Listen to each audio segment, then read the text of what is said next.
I think कहानी जैसे teaser में दिख रहा है और कल ट्रेलर में दिखाई देगा।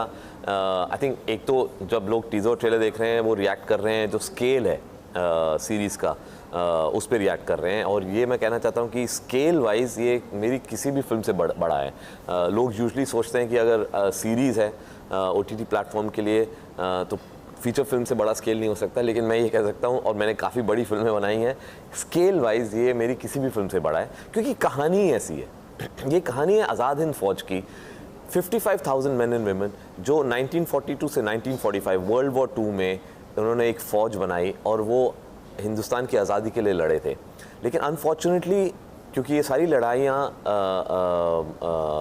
हिंदुस्तान के बाहर हुई, बर्मा में हुई ज़्यादातर, इन पे एक सेंसरशिप लगा दिया गया था और इनकी जो कुछ भी वहाँ हो रहा था इनके बारे कोई खबर नहीं आती थी। और फिर जब ये हारे और इनको वापस एज प्रिजनर्स लाया गया, रेड फोर्ट ट्रायल्स हुए, उसमें कुछ कहानियाँ उनकी निकली, लेकिन उसके बाद फिर हम इनके बारे में भूल गए। और आज अगर हम यूथ से बात करें तो आज़ाद हिंद फ़ौज के बारे में उनको कुछ भी नहीं मालूम है। मतलब नेताजी सुभाष चंद्र बोस बोलें तो तब भी एक दे नो अबाउट हिम और कहते हैं कि हाँ हम जानते हैं, रिकग्नाइज करते हैं। लेकिन आज़ाद हिंद फ़ौज की क्या कहानी है, इसमें कौन थे, इनके साथ क्या हुआ, ये सब हम भूल गए। इसलिए टाइटल फॉरगॉटन आर्मी ये बहुत ऐप्ट टाइटल है, क्योंकि सही में इस फ़ौज को हम बिल्कुल ही भूल गए। और अटेम्प्ट यही था कि मैंने डॉक्यूमेंट्री बनाई थी इनके बारे में।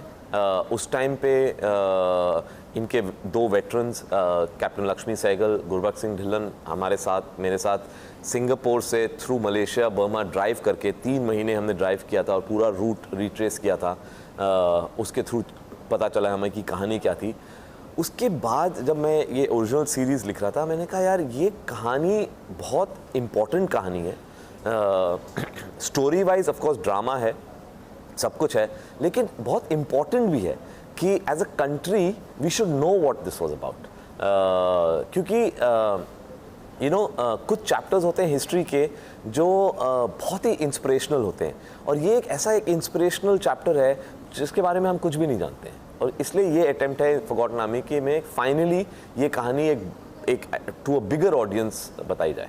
किस तरीके से हम सोल्जर्स प्ले कर रहे हैं बेसिकली आज़ाद हिंद फौज के, जो सुभाष चंद्र बोस जी के लीडरशिप के अंडर बनाई गई थी। तो हाँ, बाकी ये it's a period war drama और एक बहुत ही महत्वपूर्ण चैप्टर है हिस्ट्री का जो दर्शाया जा रहा है इसमें।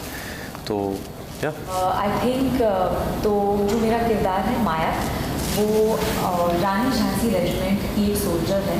और रानी झांसी रेजिमेंट आज तक ये ऐसा एक ही रेजिमेंट था जो ऑल वुमेन रेजिमेंट था, जो लड़कों के साथ कंधे से कंधा मिलाकर बैटल फील्ड पर गए थे। और मैं और बाकी जो भी लड़कियां हैं, हम सब उस रानी झांसी रेजिमेंट में हैं। और एक्चुअली बहुत इंपॉर्टेंट चैप्टर है हमारी हिस्ट्री का, क्योंकि आज तक हमने एक ऐसा कॉम्बैट रेजिमेंट नहीं देखा है। तो मैं उस किरदार में आऊँ।